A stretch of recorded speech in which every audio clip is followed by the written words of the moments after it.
Hi, my name is Bjørn Ihler and I was born in Norway. In 2011 I survived a terrorist attack there by Anders Breivik.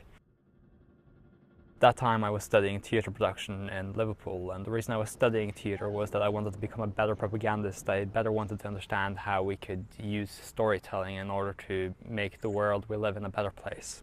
In creating a campaign that successfully counters the narratives of extremists, several things are important to consider.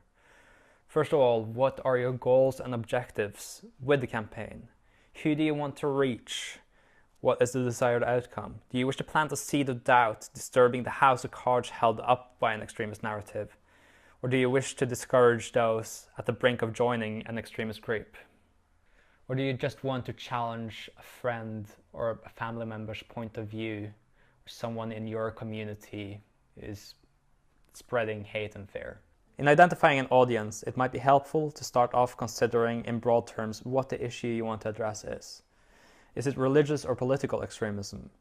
What is the broad strokes of the narrative of the form of extremism you wish to counter? In all forms of extremism, there are stories of us against them, about the fear of extermination or extinction of a way of life, and of supremacy and a right path.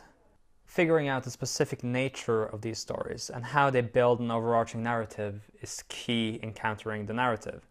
You have to read, watch and listen to the stories the narratives consist of, either directly from extremist sources such as websites, forums, magazines and videos, or by speaking directly to people who might potentially become extremists if you know them. Or you can read it through secondary research done by others in the field. You need to figure out who you're specifically speaking to, not just what overarching narrative you're trying to counter. In doing this, it's helpful to build an imaginary profile of the extremist you seek to target. In order to create such a profile, some of the questions you should try to answer about your target extremists is: where did they grow up? What cultural and religious heritage do they have? What level of education do they have? What do they do for a living? What form of extremist narrative are they engaging with? And where do they engage with this extremist narrative?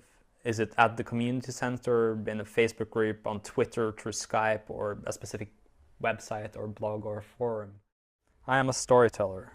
As our perception of the world or experiences and comprehension of it is built on stories, all conflicts, acts of war, of terrorism and extremism are rooted in those same stories.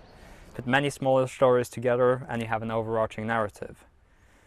The problem extremists seek to address through their own narrative is that of diversity and the stories and lived experiences. So the reason I'm engaged in countering violent extremism is the fact that I grew up in an extremely diverse community, and from a very early age I had friends who were from all sorts of religions, who were Hindu, who were Buddhists, who were Sikhs, who were Muslim, who were Christian, and that was normal to me. I had friends who were gay, I had friends who were straight. I mean, diversity was a very kind of big influence in my life and something I wanted to support. And as I started working against racism and against other forms of denial of that diversity, and that's kind of what brought me to the summer camp where the terrorist attack happened in 2011, and that's what Breivik the terrorist wanted to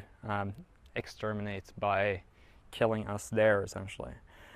This has always been an obsession of mine, trying to make the world more accepting of diversity, and that is a tool I brought with me into countering violent extremism more directly after the terrorist attack.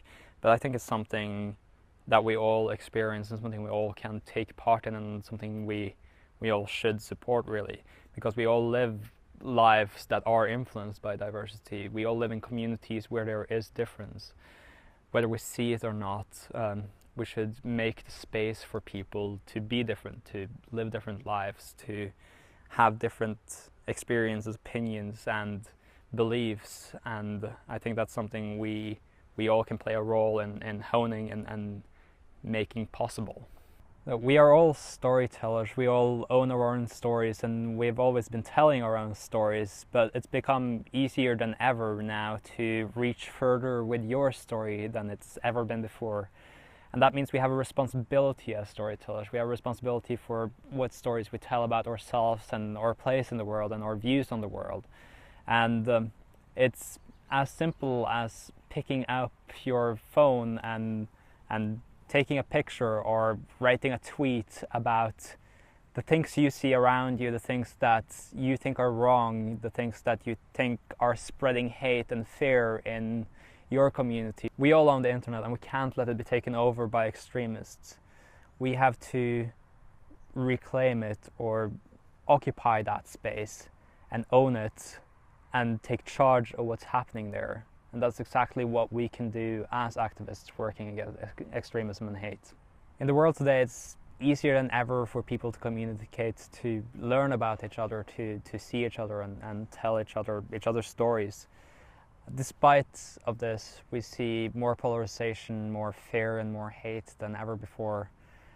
I think for the future, it's our role and responsibility, or generations' great battle, if you like, to reclaim these spaces and own them as positive spaces where we learn to accept each other, where we learn to appreciate these stories we can tell about ourselves and each other, and appreciate the fact that we have a greater ability than ever before to learn about each other's culture and appreciate each other's stories, really. And if we all do our little bit, we together can make the world a little bit better.